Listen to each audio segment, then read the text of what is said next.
Assalamualaikum warahmatullahi wabarakatuh. Alhamdulillahirabbil alamin. Wa bihi nasta'inu ala umur dunya wadin. Assalatu wassalamu ala asrofil anbiya'i wal mursalin. Sayyidina Muhammadin wa ala ashabihi asma'in amma ba'du. Qala Allahu ta'ala fil Qur'anil Karim. A'udzu billahi minasyaitonir rajim. Bismillahirrahmanirrahim. La in sakartum la adidanakum wa la in kafartum inna adabi lasadid. Pada pertemuan kali ini saya akan menceritakan tentang ditempeli penyakit.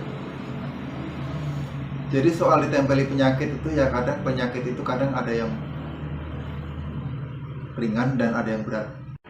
Ada yang cepat sembuh dan ada yang lama sembuh. Ada yang mudah sembuh dan ada yang sulit sembuh. Yang cepat sembuh dan yang lama sembuh, yang mudah sembuh dan sulit sembuh, itu ada penyebabnya. Jadi untuk mengetahui penyebabnya, ikutilah video ini sampai selesai. Marilah kita bersama-sama untuk menjaga kesehatan tubuh kita. Jadi tubuh kita ini kan tempatnya kita hidup, maka kita harus menjaga. Kalau tubuh kita sakit ya, hidup kita ini akan menjadi sengsara ya, makanya tetap menjaga kesehatan. Jika tubuh kita sehat, maka kita akan tenang dalam belajar, dalam bekerja, dalam beraktivitas, maka kita akan merasa tenang. Karena itu saya bukan hanya sekedar menyampaikan, tapi akan mendoakan semoga sehat selalu. Untuk menjaga kesehatan, jadi perlu kita perhatikan saat kita duduk seperti ini, kadang ya pinggang sakitnya. Jadi jangan lupa minum air putih.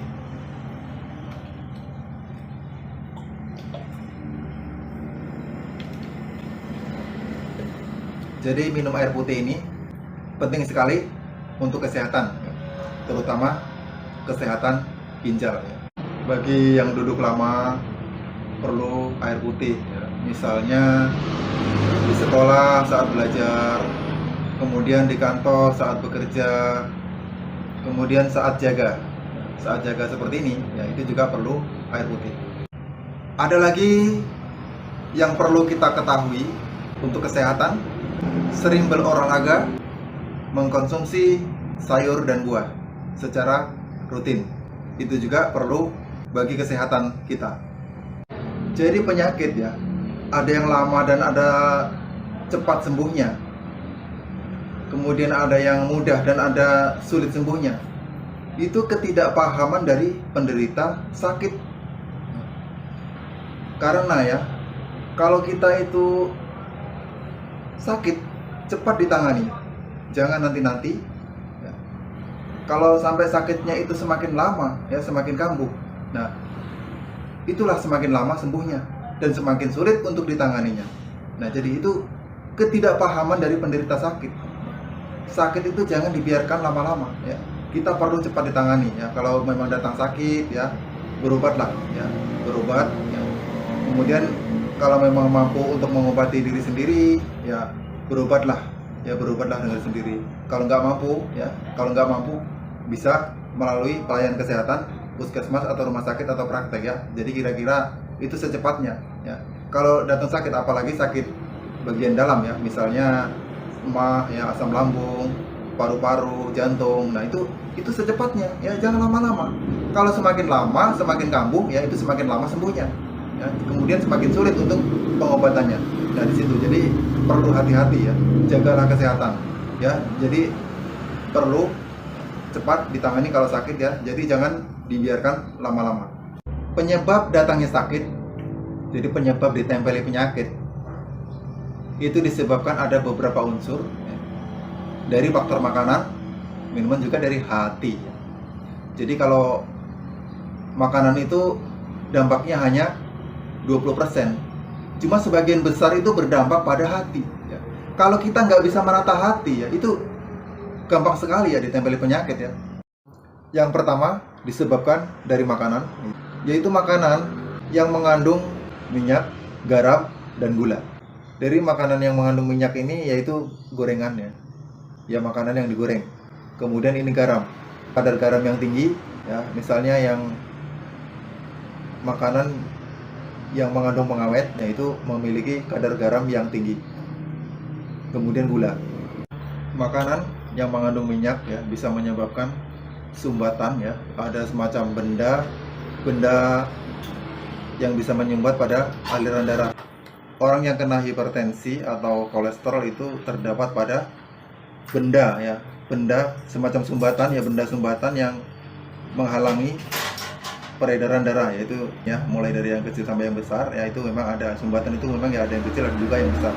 Jadi saya sampaikan ya kepada yang memiliki penderita darah tinggi atau kolesterol, jadi dikurangi makanan yang mengandung minyak, garam, dan gula untuk mengurangi resiko ya, supaya sembuh dan tidak kambuh. Pola makan juga harus diatur, jadi makan itu tepat pada waktunya, jangan juga telat makan. Sarapan jangan sampai melebihi daripada jam 8, kemudian makan siang jangan sampai melebihi dari jam 12.30. Ada juga yang punya alasan pagi-pagi belum punya nafsu makan karena harus sekolah, karena harus bekerja. Nah, jadi solusinya begini ya. Jadi kalau nggak punya nafsu makan atau belum ada nafsu makan, bukan berarti nggak makan. Bawalah makanan, walaupun hanya sedikit, nanti dimakan di sekolah atau di kantor. Jadi dimakan pada saat tidak ada kesibukan. Misalnya kalau jam belajar atau jam sekolah, jam istirahatnya itu jam 9 atau jam 9.45. Nah, disitulah makan. Nah, ini terlambat ya. Terlambat berapa jam ya, berapa menit ya. Jadi itu kan bisa dimaklumi ya. Sekarang jam istirahat jam 9 atau jam 9 lebih ya. Tapi nanti kalau sudah jam istirahat jangan sampai alasan lupa lagi, alasan nggak makan lagi. Kemudian di kantor itu untuk makan siang ya. Makan siang itu kan jam 12 sampai jam 2 itu jam istirahat ya. Nah, itu masih ada kesempatan untuk makan mulai dari jam 12 sampai jam 2. Nah, itu pun jangan sampai alasan nggak sempat atau lupa. Untuk selanjutnya, ini masih berbicara soal makanan. Pilih-pilih makanan juga akan bisa menimbulkan penyakit. Pilih makanan itu boleh ya. Misalnya pilih tahu, tempe, ikan, bakso atau sate, boleh. Ya, jadi kalau pilih makanan seperti tahu, tempe, ikan, bakso atau sate, itu nggak menimbulkan penyakit ya. Yang menimbulkan penyakit ya, kalau nggak ada yang dipilih terus nggak makan, nah, itu yang bisa menimbulkan penyakit. Kalau nggak ada tahu nggak mau makan, kalau nggak ada tempe nggak mau makan, kalau nggak ada ikan nggak mau makan, kalau nggak ada bakso nggak mau makan, kalau nggak ada sate nggak mau makan. Nah, ini yang menimbulkan penyakit ya. Jadi syukurilah apa adanya ya, syukuri apa adanya ya, daripada sakit ya. Jadi makan yang ada, jangan mencari yang nggak ada. Ingat, la in sakartum la azidannakum wa la in kafartum inna adzabi lasadid. Jika kamu bersyukur atas nikmatku, maka nikmat itu akan ditambah. Dan jika kamu mengingkari, maka azabku sangat pedih. Bersyukurlah. Bersyukurlah dengan adanya makanan yang ada. Kalau kena penyakit, mencari tahulah apa penyebabnya dan bagaimana cara mengobatinya. Jadi cara mengobatinya itu mengobati diri sendiri atau minta bantuan. Kalau diri sendiri bisa mengobati, ya obatilah. Kalau enggak ya minta bantuan. Gimana caranya supaya bisa mendapatkan bantuan? Ya jangan lama-lama ya. Kena penyakit itu jangan lama-lama untuk diobati. Nanti-nantilah, besok-besok lah, kapan-kapan lah. Nah, itu semakin bertambah sakitnya kalau begitu. Sampai-sampai punya perasaan sakitnya diriku ini, sedihnya saya terjadi seperti ini. Carilah solusi sehat, jangan solusi penyakit. Namanya sakit itu ya, fokus pada mencari kesehatan, bukan untuk mengurusin kesalahan orang. Terkadang sakit bisa datang, penyakit bisa datang, memiliki makna yang terdiri dari beberapa unsur. Misalnya ujian bagi orang yang berbuat kebaikan, bisa jadi hukuman bagi orang yang berbuat kejelekan. Agar paham, itu adalah perintah untuk mengerjakan kebaikan dan mencegah keburukan. Terkadang Allah menguji dengan kesakitan. Itu adalah salah satu hal yang bisa menebus dosa. Sebagai ujian, sakit pasti datang pada tiap insan.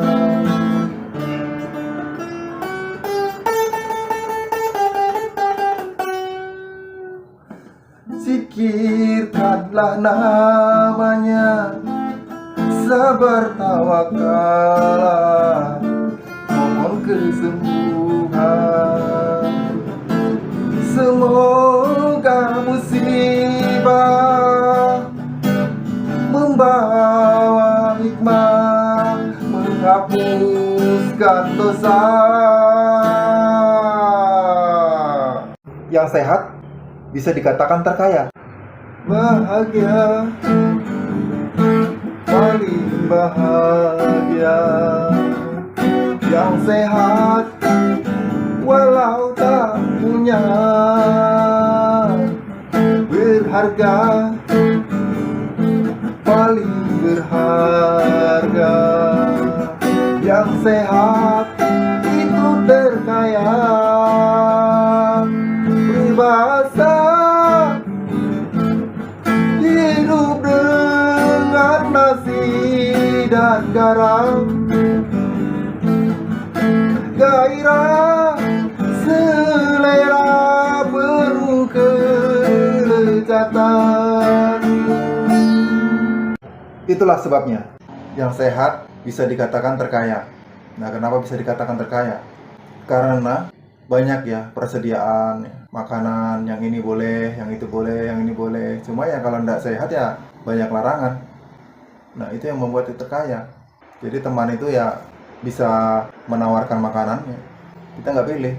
Jadi apa yang diberikan teman itu kan boleh, asal sesuai aja. Cuma ya kalau dalam keadaan sakit nggak bisa menerima, jadi pilih mana yang boleh mana enggak, itu diseleksi dulu, dipilih dulu. Apabila memiliki kesehatan, berjuanglah untuk kebaikan. Jagalah sehatmu kawan, syukuri nikmatnya Tuhan. Gunakan sehatmu kawan, juanglah di jalan Tuhan. Betapa tingginya nilai kesehatan,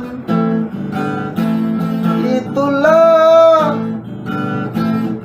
hartamu yang tak terbandingkan.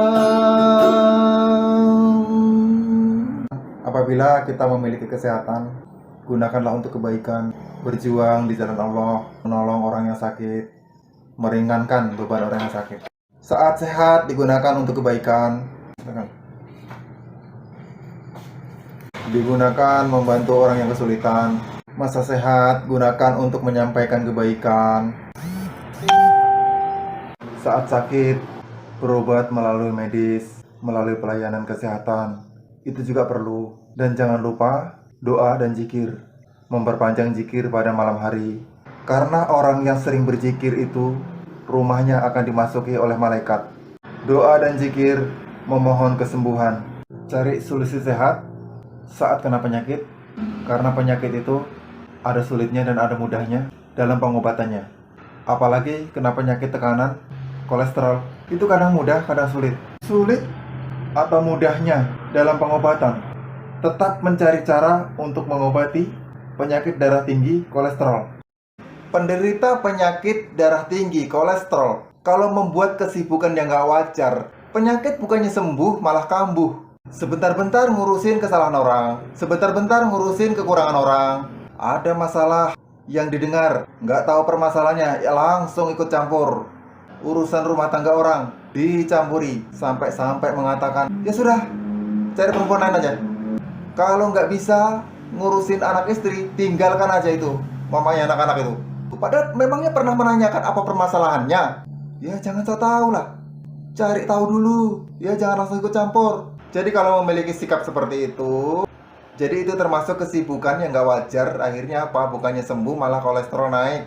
Jadi penyakit darah tinggi, kolesterol semakin naik. Karena apa? Cari masalah yang semakin besar. Ya itu termasuk orang yang gak bisa menata hati. Penyakit itu kadang semakin berkurang, dan semakin berkurang, dan akhirnya sampai sembuh. Ada juga penyakit yang bertambah, dan semakin bertambah, akhirnya semakin parah. Sampai-sampai susah tidur. Jadi penyakitnya orang yang susah tidur itu, secara jasmaniah, saluran darah tersumbat. Secara rohaniah, jiwa dan pikirannya tidak tenang. Yaitu, bikin kesibukan yang gak karu-karuan. Itulah yang membuat semakin gak tenang. Semakin gak tenang, cari masalah lagi. Jadi akhirnya penyakit semakin menumpuk, akhirnya timbul kena penyakit jantung atau kanker. Itu penyebabnya apa? Karena beban pikiran semakin menumpuk-numpuk, akhirnya kena serangan jantung atau penyakit kanker. Oleh karena itu, kalau memiliki penyakit yang berkepanjangan, harus memperbaiki kesalahan yang ada pada diri sendiri. Jangan ngurusin kesalahan dan kekurangan orang. Jadi nggak usah lah ngurusin kekurangan orang, keuangan orang, rumah tangga orang, itu nggak usah ya. Misalnya keterpurukan yang ada pada diri sendiri dianggap takdir. Tapi kalau keterpurukan pada orang dianggap nggak mikir. Nah itu padahal dia sendiri yang nggak mikir ya. Memangnya kesalahanmu itu nggak ada kah? Kenapa? Kok sampai kesalahan sendiri dibilang takdir, sedangkan kesalahan orang dianggap nggak mikir? Dia itu ketahuan kalau nggak mau memperbaiki diri, kerjaannya suka ngurusin orang lain. Bagus mana sih orang yang diremehkan dengan meremehkan? Kalau memang nasibnya itu lebih baik daripada yang meremehkan, berarti itu kesalahan yang diremehkan. Tapi kalau orang yang diremehkan itu nasibnya lebih bagus daripada yang meremehkan, berarti itu kesalahan yang meremehkan. Nah kesalahan siapa? Berpikirlah. Jadi kalau orang yang gampang ditempeli penyakit itu, apalagi sampai penyakit bersarang di badan, kenikmatan dunia itu sangat sulit untuk dirasakan. Kenapa? Makan ini nggak boleh, makan itu nggak boleh. Akhirnya apa? Cari keliling. Ini nggak ada, ini nggak ada. Karena apa? Ya, pantangan makanan seperti ini. Ya, mau cari sayur bening nggak ada, mau cari sop nggak ada. Ya, yang ada gorengan, sate, yang ada sayur santan. Coba kalau nggak kena penyakit, itu bisa dinikmati itu. Ya, tapi kalau kena penyakit ya susah mau merasakan enak itu. Kalau orang yang kena penyakit itu harusnya itu memperbaiki diri, apa kesalahannya dan bagaimana mencari sembuh.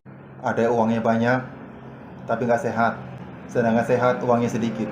Nggak ada yang pas. Makanya itu ya, jangan pernah meremehkan kekurangan orang, karena diri sendiri ada kekurangan. Contohnya, nggak kena penyakit jantung, tapi kena tekanan dan kolesterol. Nggak kena kolesterol, tapi kena stroke. Nggak kena stroke, tapi kena penyakit jantung. Rumahnya jelek, tapi bebas dari penyakit. Sedangkan rumahnya bagus, tapi ditempeli penyakit. Kekurangan dan kelebihan orang itu pasti ada. Kalau orang sempurna dan paling sempurna, itu nggak ada. Nggak ada yang hidup sempurna. Diperintahkan untuk saling memperbaiki kekurangan, itu ya. Manusia itu nggak ada yang hidup sempurna. Buat apa ngurusin kesalahan orang? Jangan cari tambahan sakit. Carilah solusi sehat saat kena penyakit. Sehat itu memiliki nilai yang tinggi. Adalah sebuah harta yang tak terbandingkan.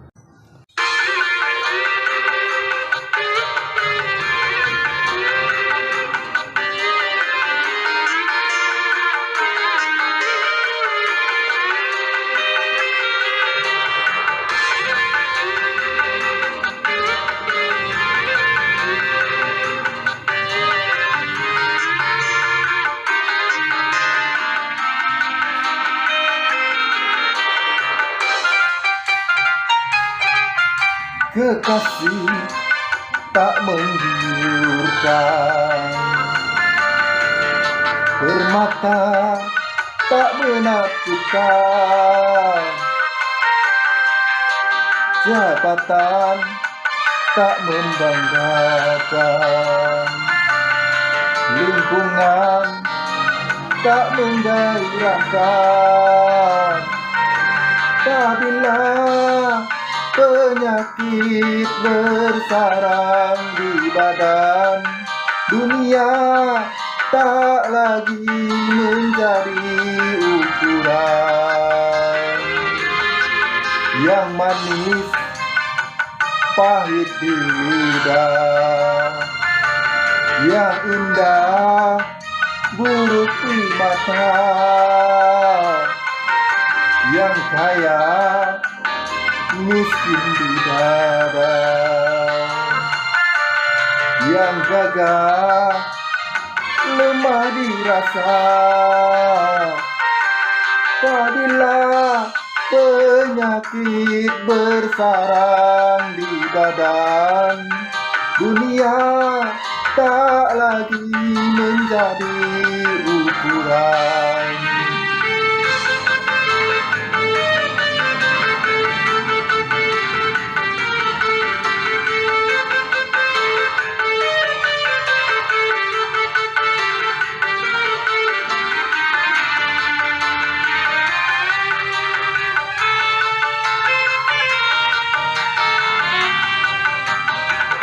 Sebagai ujian, sakit pasti datang pada tiap insan.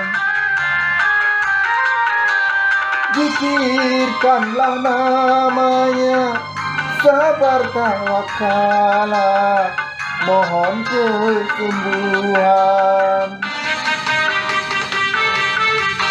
Semoga musibah membawa hikmah, menghapuskan dosa. Bahagia, paling bahagia, yang sehat walau tak punya, berharga, paling berharga. Yang sehat dia terkaya, peribahasa hidup dengan nasi dan garam, gairah selera penuh kenikmatan. Jagalah sehatmu kawan, syukuri nikmatnya Tuhan. Gunakan sehatmu kawan, juanglah di jalan Tuhan.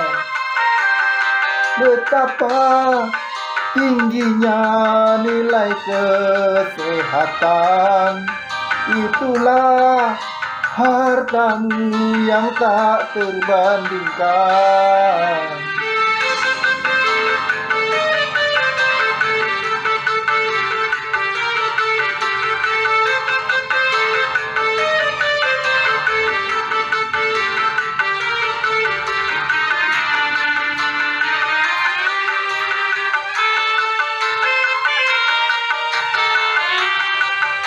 Sebagai ujian, sakit pasti datang pada tiap insan. Zikirkanlah namanya, sabar tawakal, mohon kesembuhan. Semoga musibah membawa hikmah, hapuskan dosa.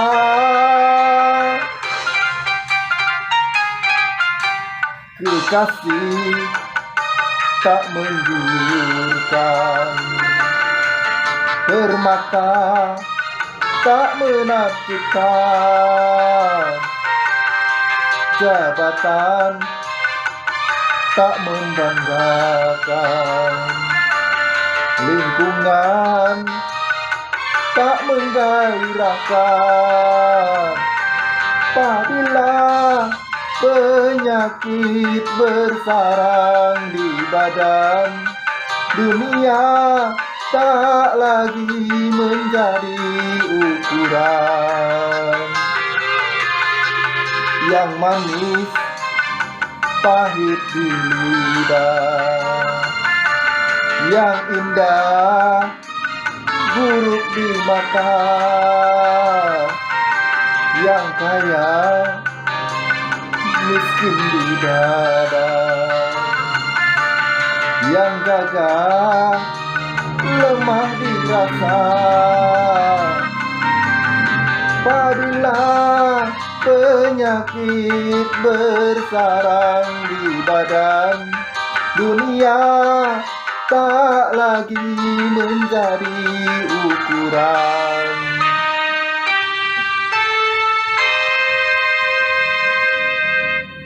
Mengapa dikatakan berharga? Karena itu kita harus menjaga kesehatan. Kesehatan yang ada pada diri kita itu perlu dijaga. Jangan sampai sakit. Kalau sakit, meskipun manis akan terasa pahit.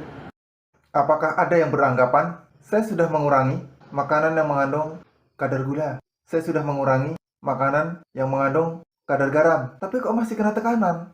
Naik lagi, kok masih terasa pusing, terasa mual, sakitnya diriku ini. Bukan soal itu.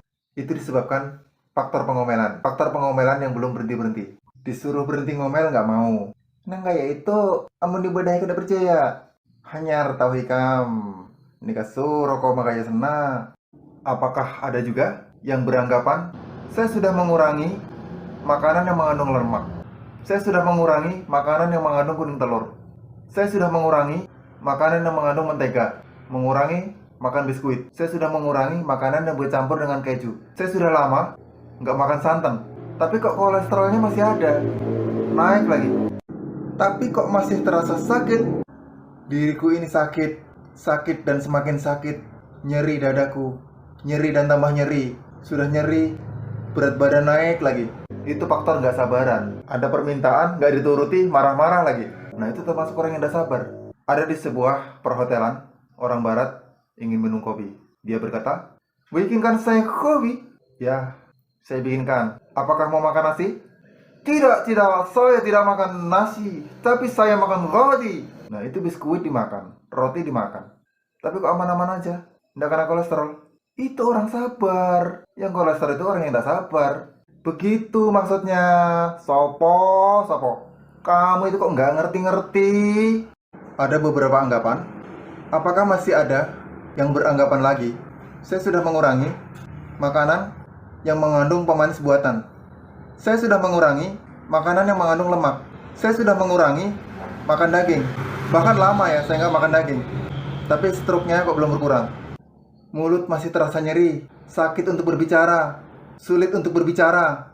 Tanganku kok masih lumpuh, kakiku kok masih lumpuh, mati rasa. Kekuatan belum bertambah. Bukan soal itu. Stroke itu disebabkan karena faktor cerewet. Diberikan penjelasan, nggak paham. Diberikan pengarahan, nggak paham. Malah jawabannya lain-lain. Semakin nggak paham, semakin nggak paham. Semakin jawab yang lain-lain, semakin yang jawab lain-lain. Bingunglah akhirnya. Haiya, jawab. Sering kasih tahu kok masih belum paham. Selanjutnya tentang penyakit jantung. Jantung adalah organ tubuh yang terdiri kumpulan otot yang berfungsi memompa darah ke seluruh tubuh. Apakah masih ada yang beranggapan lagi? Saya sudah mengurangi makanan yang mengandung gula, garam, dan lemak. Saya sudah mengurangi makanan daging olahan. Saya sudah mengurangi minum soda. Saya sudah mengurangi makan kue. Saya sudah mengurangi makan mie instan. Saya nggak mau minuman yang mengandung alkohol. Saya sudah mengurangi makanan yang mengandung mentega. Saya sudah mengurangi makan kentang goreng. Tapi kenapa? Kok jantung masih terasa sakit, masih terasa nyeri? Bukan karena itu. Permasalahannya adalah memendam rasa benci yang ditumpuk-tumpuk.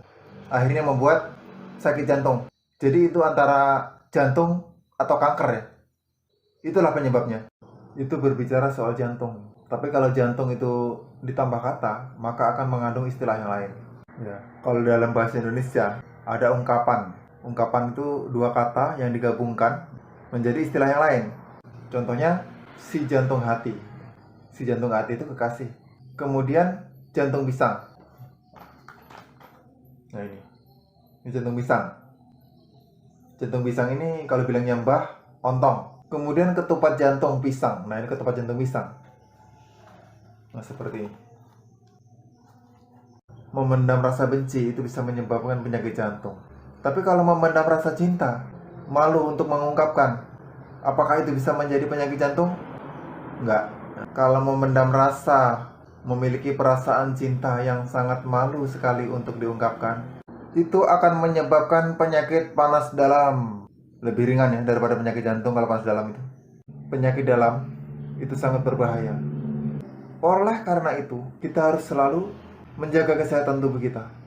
Apabila tubuh kita sehat, tidak banyak pantangan soal makanan. Makan gorengan, makan biskuit, sayur santan, pentolan, sempolan, daging wedus, daging sapi, itu boleh-boleh saja bagi yang sehat. Tapi kalau bagi yang kena tekanan, kolesterol, stroke, ya nggak boleh dan nggak mau. Tapi kalau orang yang sehat mau. Nah, itu termasuk orang yang sehat itu kan orang yang terkaya karena boleh makan ini, bermacam-macam makan ini. Tetap semangat untuk mencari solusi sehat. Ya, berusahalah untuk bisa menata hati. Jadi kalau orang yang bisa menata hati, dia akan berhati-hati dalam berbicara. Nggak ada yang pantas untuk saling meremehkan, nggak ada yang pantas untuk saling menyalahkan. Yang pantas adalah mencari permasalahannya dan bagaimana cara menyelesaikannya. Macam-macam penyebab penyakit, darah tinggi, kolesterol, bukan hanya dari makanan saja. Jengkel sama istri itu bisa menyebabkan kolesterol juga. Gampang marah, gampang jengkel, itu termasuk hal yang menyebabkan penyakit kolesterol. Maka dari itu, kita harus menghindari perkataan dan perbuatan yang menyinggung perasaan. Perkataan dan perbuatan yang merugikan orang. Contohnya ada dua hal yang tidak pantas diucapkan, yang tidak pantas diperbuat. Yang pertama, suka menghina, berbuat yang gak sopan, suka mengganggu, nggak akan ketahuan salahnya kalau belum tercemar kejelekannya di depan orang banyak. Jangankan orang banyak, ketahuan sama paman dan sepupunya saja sudah ketahuan salahnya, apalagi sampai ketahuan orang banyak. Yang kedua, suka memukul kesana kemari, yang ini dipukul, yang itu dipukul. Nanti kalau ditanya kenapa itu, jawabannya aku enggak. Nanti ada yang tanya lagi, aku enggak. Nanti ada yang tanya lagi, aku enggak. Sebentar-bentar aku enggak, sebentar-bentar aku enggak. Begitu, ndak akan ketahuan salahnya. Setelah sepupunya sendiri dipukul, marahlah sepupunya. Akhirnya digebukin sama sepupunya sendiri. Itu yang membuat kesalahannya ketahuan. Jadi kalau ndak begitu, ndak akan ketahuan. Jadi selamanya terus menjadi tukang pukul. Jadi ya cepat atau lambat ya, salah itu akan ketahuan. Untuk apa disembunyikan? La dororo wala diroro. Janganlah engkau saling membahayakan dan jangan saling merugikan. Maka dari itu perlu bersatu. Jangan bercerai-berai, saling merangkul, bukan saling memukul. Selanjutnya ada tambahan yang perlu Anda ketahui. Yang pertama, masih muda, penyakitnya seperti orang tua. Gakah berani sama orang tua? Yang kedua, sudah tua, penyakitnya seperti lanjut usia. Gakah berani sama yang lanjut usia? Kalau lanjut usia sakit, kena penyakit, orang sudah paham, ya, namanya juga lanjut usia, kekuatan akan berkurang. Yang ketiga, kalau lanjut usia, sehatnya seperti yang masih muda. Bahkan sampai-sampai lanjut usia, kesehatannya mampu mengalahkan yang muda. Itu tandanya memiliki kekuatan super yang tidak diketahui oleh orang lain. Ada orang tua, lanjut usia, sehat dan kuatnya, mampu mengalahkan yang muda. Itu adalah memiliki kekuatan. Kekuatannya apa? Fisik, mental, jasmani, dan rohani. Memiliki fisik yang kuat, mental yang kuat, sehat jasmani, sehat rohani. Di samping itu, orang yang pikirannya panjang, banyak mengetahui banyak hal, yaitu sabar, tawakal, pandai bersyukur, rajin berzikir, berdoa, dan ikhtiar. Jadi untuk mengetahui supaya nggak mudah sakit dan sehat selalu, perhatikan apa yang saya jelaskan tentang lanjut usia tadi itu ya. Kok sehatnya lebih-lebih daripada yang muda? Yaitu tadi, memiliki kelebihan, kuat fisik, kuat mental, sehat jasmani, sehat rohani. Jadi semacam kekuatan dan kesehatan itu menyatu, tak terbandingkan kekuatannya. Dan juga orang yang pikirannya panjang, banyak mengetahui banyak hal, yaitu sabar, tawakal, pandai bersyukur, rajin berzikir, berdoa dan ikhtiar. Apabila bisa mengikuti, maka akan sehat jiwa dan raga. Maka akan kuat fisik, kuat mental, sehat jasmani, sehat rohani. Nah, itulah orang yang sabar. Kalau sampai bisa menjalankan hal yang seperti itu, semoga sehat selalu, tidak gampang ditempeli oleh penyakit. Terima kasih atas perhatiannya. Mohon maaf atas kekurangan yang saya sampaikan. Wabillahi taufiq wal hidayah. Assalamualaikum warahmatullahi wabarakatuh.